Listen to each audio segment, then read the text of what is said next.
166 ಜನರ ಅಮಾಯಕ ಪ್ರಾಣವನ್ನು ತೆಗೆದಂತಹ ಒಬ್ಬ ಉಗ್ರನ ಮೇಲೆ ಅದೆಂಥ ಕಳಕಳಿ, ಅದೆಂಥ ಕಾಳಜಿ. 2008ರಲ್ಲಿ ಈ ಘಟನೆ ಆದಾಗ ಈ ಘಟನೆಯನ್ನು ಅವರು ಹಿಂದೂ ಭಯೋತ್ಪಾದಕರು ನಡೆಸಿದ ಘಟನೆ ಅಂತ ಬಿಂಬಿಸೋದಕ್ಕೆ ಇನ್ನಿಲ್ಲದಂತಹ ಪ್ರಯತ್ನವನ್ನು ಮಾಡಿದ್ರು. Their RSS activists with their connivance, I am again repeating, with their connivance and support, ಪಾಕಿಸ್ತಾನದ ಕೃತ್ಯವನ್ನು ಹೇಗೆ ಇವರು ವೈಟ್ ವಾಶ್ ಮಾಡಲಿಕ್ಕೆ ನೋಡಿದ್ರು, ಅದರಿಂದ ಇವ್ರಿಗೆ ಆಗ್ತಿದ್ದಂತಹ ಲಾಭ ಆದರೂ ಏನು ಸ್ನೇಹಿತರೆ? ಪಾಕಿಸ್ತಾನದ ಪಾಪಕೃತ್ಯಗಳನ್ನು ಮರೆಮಾಚುವಂಥ, ಮುಚ್ಚಿ ಹಾಕುವಂಥ ದರ್ದು ಈ ಕಾಂಗ್ರೆಸ್ನವ್ರಿಗೆ ಏನಿತ್ತು ಆಗ? ಒಬ್ಬ ಪಾಕಿಸ್ತಾನಿ ಉಗ್ರನ ಕೃತ್ಯವನ್ನು ಬಹಿರಂಗವಾಗಿ ಖಂಡಿಸೋದಕ್ಕೂ ಇವ್ರಿಗೆ ಇಲ್ಲದೆ ಇರುವಂಥ ಒಂದು ಸ್ಥಿತಿಗೆ ಹೋಗ್ಬಿಟ್ಟಿದ್ರು. UPA ಸರ್ಕಾರ ಯಾವುದೇ ಪ್ರಯತ್ನ ಮಾಡಲಿಲ್ಲ, ಕೈ ಕಟ್ಕೊಂಡು ಕೂತ್ಕೊಂಡ್ಬಿಡ್ತು. ಒಂದು ಕಂಪ್ಲೇಂಟ್ ಒಂದು ಬರೆದ್ಬಿಟ್ಟು ಮನವಿ ಒಂದು ಕೊಟ್ಬಿಟ್ಟು ಅಮೆರಿಕಾಗೆ. ಆದರೆ ನರೇಂದ್ರ ಮೋದಿ ಸರ್ಕಾರ ಬಿಡಲಿಲ್ಲ, ಪಟ್ಟು ಹಿಡಿದು ಅವನನ್ನು ಕರ್ಕೊಂಡು ಬಂದಿತ್ತು. ಸ್ನೇಹಿತರೆ ನಮಸ್ಕಾರ, ಹೊಸದಿಗಂತ ಡಿಜಿಟಲ್ ಚಾನಲ್ಗೆ ಸ್ವಾಗತ. 2008ರ ಮುಂಬೈ ದಾಳಿಯ ಮಾಸ್ಟರ್ ಮೈಂಡ್ ತಹಾವುರ್ ರಾಣಾ ಭಾರತಕ್ಕೆ ಬಂದಾಯಿತು ಅನ್ನೋದಕ್ಕಿಂತ ಅವನನ್ನು ಎಳಕೊಂಡು ಬರಲಾಯಿತು ಹಸ್ತಾಂತರ ಟ್ರೀಟಿಯ ಅನ್ವಯ ಅಮೆರಿಕಾದಿಂದ. ಈಗ ಅವನು NIA ವಶದಲ್ಲಿದ್ದಾನೆ, ಅವನನ್ನು ವಿಚಾರಣೆ ಮಾಡಲಾಗುತ್ತೆ. ಈ ಹಿನ್ನೆಲೆಯಲ್ಲಿ ಕಾಂಗ್ರೆಸ್ನ ಹಿರಿಯ ನಾಯಕ, ಆಗಿನ UPA ಸರ್ಕಾರದಲ್ಲಿ ಪ್ರಭಾವಿ ಮಂತ್ರಿಯಾಗಿದ್ದಂತಹ ಪೃಥ್ವಿರಾಜ್ ಚೌಹಾಣ್ ಒಂದು ಆತಂಕವನ್ನು ವ್ಯಕ್ತಪಡಿಸಿದ್ದಾರೆ. ಏನದು? ಓಕೆ, ತಹಾವುರ್ ರಾಣಾನೇನೋ ಕರ್ಕೊಂಬಂದುಬಿಟ್ಟಿದ್ದೀರಾ, ಅವನು ಮಾಸ್ಟರ್ ಮೈಂಡು, ಅವನು ಕೆನಡಾ ಪ್ರಜೆ, ಆದರೆ ಪಾಕಿಸ್ತಾನದಲ್ಲಿ ಹುಟ್ಟಿದ್ದ ಅಂತ ಇರ್ಬೋದು, ಆದರೆ ಅವನಿನ್ನೂ ತನ್ನ ಕೃತ್ಯವನ್ನು ಒಪ್ಪಿಕೊಂಡಿಲ್ಲ, ಅವನು ತಪ್ಪೊಪ್ಪಿಗೆಯನ್ನು ಇನ್ನೂ ಕೊಟ್ಟಿಲ್ಲ. ಹಾಗಾಗಿ ನ್ಯಾಯಯುತವಾಗಿ ವಿಚಾರಣೆ ನಡೀಬೇಕು, ಅವನಿಗೆ ಎಲ್ಲ ರೀತಿಯ ಕಾನೂನು ನೆರವನ್ನು ಒದಗಿಸುವಂಥ ಒಂದು ವ್ಯವಸ್ಥೆ ಭಾರತದಲ್ಲಿ ಆಗಬೇಕು, ಅದಾದ ಮೇಲೇ ವಿಚಾರಣೆ ನಡೀಬೇಕು. राणा का जब ट्रायल होगा, उसका जब मुकदमा चलेगा, तो इसी तरह से उसको पूरा कानूनी तरीके से अधिकार देकर उसको जो भी सजा हो उसको स्वीकार करना पड़ेगा. हमारे देश में कांगारू कोर्ट नहीं चलेगा. ಅಬ್ಬಬ್ಬಬ್ಬ, ಎಂಥ ಕಾಳಜಿ ನೋಡಿ! ಒಬ್ಬ ಪಾಕಿಸ್ತಾನಿ ಪ್ರಜೆ, ಪಾಕಿಸ್ತಾನಿ ಟೆರರಿಸ್ಟ್ ಮೇಲೆ ತಮ್ಮದೇ ನಗರ ಮುಂಬೈ ಮಹಾನಗರಿಯ 166 ಜನರ ಅಮಾಯಕ ಪ್ರಾಣವನ್ನು ತೆಗೆದಂತಹ ಒಬ್ಬ ಉಗ್ರನ ಮೇಲೆ ಅದೆಂಥ ಕಳಕಳಿ, ಅದೆಂಥ ಕಾಳಜಿ! ಸಹಜ, ಅರ್ಥವಾಗುವಂಥದ್ದೇ. ಯಾಕೆ ಅಂತಂದರೆ ಹಲವಾರು ಸರಣಿ ಘಟನೆಗಳನ್ನು ನಾನು ನಿಮ್ಮ ಮುಂದೆ ಇಡ್ತಾ ಹೋಗ್ತೇನೆ. 2008ರಲ್ಲಿ ಈ ಘಟನೆ ಆದಾಗ ಕೇಂದ್ರದಲ್ಲಿ UPA ಸರ್ಕಾರ ಇತ್ತು. ಈ ಘಟನೆಯನ್ನು ಅವರು ಹಿಂದೂ ಭಯೋತ್ಪಾದಕರು ನಡೆಸಿದ ಘಟನೆ ಅಂತ ಬಿಂಬಿಸೋದಕ್ಕೆ ಇನ್ನಿಲ್ಲದಂತಹ ಪ್ರಯತ್ನವನ್ನು ಮಾಡಿದ್ರು. ಅದರಲ್ಲೂ ಮುಖ್ಯವಾಗಿ ದಿಗ್ವಿಜಯ್ ಸಿಂಗ್ ಆಗ ಮಧ್ಯಪ್ರದೇಶದ ಮುಖ್ಯಮಂತ್ರಿ ಆಗಿದ್ದು, ಏನೇನೆಲ್ಲ ಸರ್ಕಸ್ ಮಾಡಿದ್ರು ಅಂತಂದರೆ ಇದರಲ್ಲಿ ಪಾಕಿಸ್ತಾನ ಉಗ್ರರ ಕೈವಾಡವೇ ಇಲ್ಲ ಅಂತ ಹೇಳಿಕೆಯನ್ನು ಕೊಟ್ಬಿಟ್ರು. ಅದು ಯಾರೋ 26/11 ಘಟನೆ ಬಗ್ಗೆ ಒಂದು ಪುಸ್ತಕ ಬರೆದಿದ್ರು. ಆ ಪುಸ್ತಕವನ್ನು ಬಿಡುಗಡೆ ಮಾಡಬೇಕಾಗಿತ್ತು. ಆ ಬಿಡುಗಡೆ ಸಮಾರಂಭದಲ್ಲಿ ಇವರು ಇದ್ದರು, ಯಾರು, ನಮ್ಮ ದಿಗ್ವಿಜಯ್ ಸಿಂಗು, ಈ ಕಡೆ ದಿಗ್ವಿಜಯ್ ಸಿಂಗು, ಈ ಕಡೆ ಚಿತ್ರ ನಿರ್ದೇಶಕ ಮಹೇಶ್ ಭಟ್ ವಿಚಾರವನ್ನು ನಾನು ಮುಂದೆ ಹೇಳ್ತೀನಿ.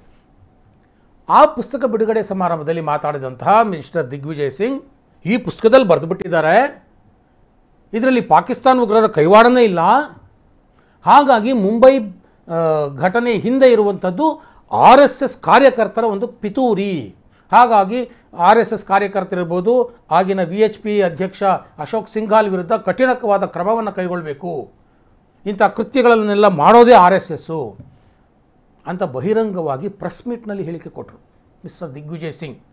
their RSS activists with their connivance, I am again repeating, with their connivance and support are participating in acts of terror.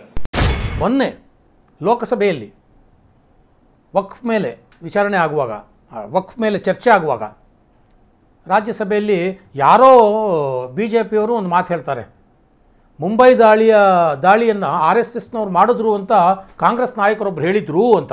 ಯಾವ್ದು ಹೆಸರು ಹೇಳೋದಿಲ್ಲ, ಆದರೆ ತಕ್ಷಣ ದಿಗ್ವಿಜಯ್ ಸಿಂಗ್ ಎದ್ದು ನಿಂತ್ಕೊಂಡ್ಬಿಡ್ತಾರೆ. ಕುಂಬಳಕಾಯಿ ಕಳ್ಳ ಅಂದರೆ ಹೆಗಲು ಮುಟ್ಕೊಂಡು ನೋಡ್ಕೊಂಡ ಅಂತಾರಲ್ಲ ಹಾಗೆ. ನೋ ನಾನು ಹಾಗೆ ಹೇಳೇ ಇಲ್ಲ ಅಂತ. ನಿಮ್ಮ ಹೆಸರೇ ಹೇಳಿಲ್ಲ ಸ್ವಾಮಿ, ನೀವು ಯಾಕೆ ಎದ್ದು ನಿಂತ್ಕೊಂಡ್ರಿ ಅಂತ ಅಮಿತ್ ಶಾ ಲೇವಡಿ ಮಾಡ್ತಾರೆ. ಇದು ಇವರ ಏನು ಹೇಳ್ತಾರೆ ಅದಕ್ಕೆ ಅಂತಂದರೆ, ಇವರು ಮಾಡಿದ ಪಾಪ ಇವರ ತಲೆಯಲ್ಲಿ ಹೇಗೆ ಕೊರಿತಾ ಇದೆ ಅನ್ನೋದಕ್ಕೆ ಇದು ಸಾಕ್ಷಿ ಸ್ನೇಹಿತರೆ. ಅದೇ ಘಟನೆ ಆದಾಗ ಮುಂಬೈನ ATS ಚೀಫ್, ಆ್ಯಂಟಿ ಟೆರರಿಸ್ಟ್ ಸ್ಕ್ವಾಡ್ನ ಚೀಫ್ ಆಗಿದ್ದಂತಹ ಹೇಮಂತ್ ಕರ್ಕರೆ ಇರ್ಬೋದು, ಆಗಿನ ACP ಅಶೋಕ್ ಕಾಮ್ಟೆ ಇರ್ಬೋದು, ಅಥವಾ ಇನ್ಸ್ಪೆಕ್ಟರ್ ವಿಜಯ್ ಸಲಾಸ್ಕರ್ ಇರ್ಬೋದು, ಇವರೆಲ್ಲರನ್ನ ಉಗ್ರಗಾಮಿಗಳು ಮುಂಬೈನ ನಡು ರಸ್ತೆಯಲ್ಲಿ ಹೊಡೆದಾಕ್ತಾರೆ ಶೂಟ್ ಮಾಡಿ. ಅದಕ್ಕೆ ಒಂದು ಕಥೆ ಕಟ್ತಾರೆ. ಇದೇ ದಿಗ್ವಿಜಯ್ ಸಿಂಗ್ ಆ್ಯಂಡ್ ಕಂಪನಿ. ಹೇಮಂತ್ ಕರ್ಕರೆ ಅವರನ್ನು ಕೊಂದಿದ್ದು RSSನವರು, ಹಿಂದೂ ಭಯೋತ್ಪಾದಕರು. ಆ ಚಾರ್ಜ್ ಶೀಟ್ನಲ್ಲಿ ಎಲ್ಲ ವಿವರಣೆ ಬಂದಾದಮೇಲೆ ಬಾಯಿ ಮುಚ್ಕೊಂಡು ಸುಮ್ಮನಾಗ್ತಾರೆ. ಇದು ಇವರು ದೇಶ ಕಂಡ ಅತ್ಯಂತ ಭೀಕರ ದಾಳಿಯೊಂದನ್ನು, ಟೆರರಿಸ್ಟ್ ದಾಳಿಯೊಂದನ್ನು ಹೇಗೆ ಹಿಂದೂಗಳ ತಲೆಗೆ ಕಟ್ಟೋದಕ್ಕೆ ಪ್ರಯತ್ನ ಪಟ್ಟಿದ್ರು ಅನ್ನೋದಕ್ಕೆ ಈ ರೀತಿಯ ಉದಾಹರಣೆಗಳು ಸಾಕಷ್ಟು ನಾವು ನೀಡ್ತಾ ಹೋಗ್ಬೋದು. ಪಾಕಿಸ್ತಾನದ ಕೃತ್ಯವನ್ನು ಹೇಗೆ ಇವರು ವೈಟ್ ವಾಶ್ ಮಾಡಲಿಕ್ಕೆ ನೋಡಿದರು, ಅದರಿಂದ ಇವ್ರಿಗೆ ಆಗ್ತಿದ್ದಂಥ ಲಾಭ ಆದರೂ ಏನು ಸ್ನೇಹಿತರೆ? ಒಂದು ದೇಶದ ಸಮಗ್ರತೆಯ ಮೇಲೆ, ಅಮಾಯಕರ ಜನರ ಮೇಲೆ ಈ ರೀತಿಯ ಭಯಾನಕ ದಾಳಿ ನಡೆದಾಗ ಅದನ್ನು ಖಂಡತುಂಡವಾಗಿ ವಿರೋಧಿಸುವುದು ಬಿಟ್ಟು ಪಾಕಿಸ್ತಾನದ ಪಾಪಕೃತ್ಯಗಳನ್ನು ಮರೆಮಾಚುವಂಥ, ಮುಚ್ಚಿ ಹಾಕುವಂಥ ದರ್ದು ಈ ಕಾಂಗ್ರೆಸ್ನವ್ರಿಗೆ ಏನಿತ್ತು ಆಗ.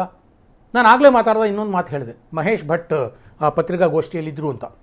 ಮಹೇಶ್ ಭಟ್ ಅವರ ಮಗ ರಾಹುಲ್ ಭಟ್, ಅವ್ರ ಮೇಲೂ ಒಂದು ಆರೋಪ ಬಂದಿತ್ತು. ಏನು, ಈ ತಹಾವೂರ್ ರಾಣಾ ಇದ್ದಾನಲ್ಲ, ಮಾಸ್ಟರ್ ಮೈಂಡು, ನೆನ್ನೆ ಕರ್ಕೊಂಬಂದ್ರಲ್ಲ, ಅವನ ಜೊತೆ ಇನ್ನೊಬ್ಬ ಇದ್ದ ಡೇವಿಡ್ ಹೆಡ್ಲಿ ಅಂತ. ಅವನು ಪಾಕಿಸ್ತಾನದ ಮೂಲದವನೇ, ಮುಸ್ಲಿಮರಾದರೂ ಅವನು ಡೇವಿಡ್ ಹೆಡ್ಲಿ ಅಂತ ಹೆಸರು ಇಟ್ಕೊಂಡಿದ್ದ. ಅವನು ಮತ್ತು ತಹಾವೂರ್ ರಾಣಾ ಇಬ್ಬರು ಸೇರೇ ಈ ಮಾಸ್ಟರ್ ಮೈಂಡ್ ಈ ಕೃತ್ಯವನ್ನು, ಪಿತೂರಿಯನ್ನು ಮಾಡಿದ್ದು, ಪ್ಲ್ಯಾನ್ ಮಾಡಿದ್ದು. ಈ ಮಹೇಶ್ ಭಟ್ ಅವರ ಮಗ ರಾಹುಲ್ ಭಟ್ ಆಗ ಡೇವಿಡ್ ಹೆಡ್ಲಿ ಜೊತೆ ಮುಂಬೈನಲ್ಲಿ ಶಾಪಿಂಗ್ ಹೋಗಿದ್ದ ಅನ್ನೋ ಆರೋಪಗಳು ಕೇಳಿಬಂದವು. ಆ ಡೇವಿಡ್ ಹೆಡ್ಲಿಗೆ ಎಲ್ಲ ರೀತಿಯ ಲಾಜಿಸ್ಟಿಕ್ ಸಪೋರ್ಟು ರಾಹುಲ್ ಭಟ್ಟಿಂದ ಬಂದಿತ್ತು ಅನ್ನೋವಂಥ ಆರೋಪಗಳಂತೂ ಆಗ ಸಾಕಷ್ಟು ಕೇಳಿಬಂತು. ಅದರ ಬಗ್ಗೆ ಚಕಾರ ಇಲ್ಲ. ಅದೇ ಮಹೇಶ್ ಭಟ್ಟು ಪುಸ್ತಕ ಬಿಡುಗಡೆ ಸಮಾರಂಭದಲ್ಲಿ ಅವತ್ತಿದ್ದರು. ಸೊ ಇಷ್ಟೆಲ್ಲ ಆದರೂ ಕೂಡ ಕಾಂಗ್ರೆಸ್ಸು ಅವತ್ತಿನಿಂದಲೂ ಇದನ್ನು ಹಿಂದೂಗಳ ತಲೆಗೆ ಕಟ್ಟುವಂಥ ಪ್ರಯತ್ನವನ್ನು ಯಾವ ರೀತಿ ಮಾಡ್ಕೊಂಡು ಬಂದಿತ್ತು ಅನ್ನೋದನ್ನು ಒಂದು 3-4 ಉದಾಹರಣೆಗಳನ್ನು ಕೊಟ್ಟು ನಾನು ನಿಮಗೆ ಹೇಳುವಂಥ ಪ್ರಯತ್ನ ಮಾಡಿದೆ. ಈಗ ತಹಾವೂರ್ ರಾಣಾ ಬಂದಿದ್ದಾನೆ. ಅವನು ಭಾರತದಲ್ಲಿದ್ದಾಗ 3-4 ಸಲ ಭಾರತಕ್ಕೆ ಭೇಟಿ ಕೊಟ್ಟಿದ್ದ. ಅವನಿಗೆ ಲಾಜಿಸ್ಟಿಕ್ ಸಪೋರ್ಟ್ ಕೊಟ್ಟವ್ರು ಯಾರು? ಅವನಿಗೆ ID ಕ್ರಿಯೇಟ್ ಮಾಡಿಕೊಟ್ಟವ್ರು ಯಾರು? ಅವನಿಗೆ ಸಿಮ್ ಕೊಟ್ಟವ್ರು ಯಾರು? ಅವನಿಗೆ ಮುಂಬೈನ ಮ್ಯಾಪ್ ತೋರಿಸಿ ಎಲ್ಲ ಲೊಕೇಶನ್ಗಳ ವಿವರಣೆಯನ್ನು ಕೊಟ್ಟವ್ರು ಯಾರು? ಅವನನ್ನು ಮುಂಬೈನಲ್ಲಿ ಸುತ್ತಾಡಿಸಿದವ್ರು ಯಾರು? ಇದೆಲ್ಲವೂ ಗೊತ್ತಾಗಬೇಕಲ್ವ. ಇದೆಲ್ಲವೂ ಗೊತ್ತಾದರೆ ಆಗಿನ ಕಾಂಗ್ರೆಸ್ ಸರ್ಕಾರದ ಬಣ್ಣ ಬಯಲಾಗುತ್ತೆ. ಹಾಗಾಗಿ ಇವರು ಇಲ್ಲ ಸಲ್ಲದ ರೀತಿಯಲ್ಲಿ ಈಗ ಬಡಬಡಾಯಿಸ್ತಾ ಇದ್ದಾರೆ.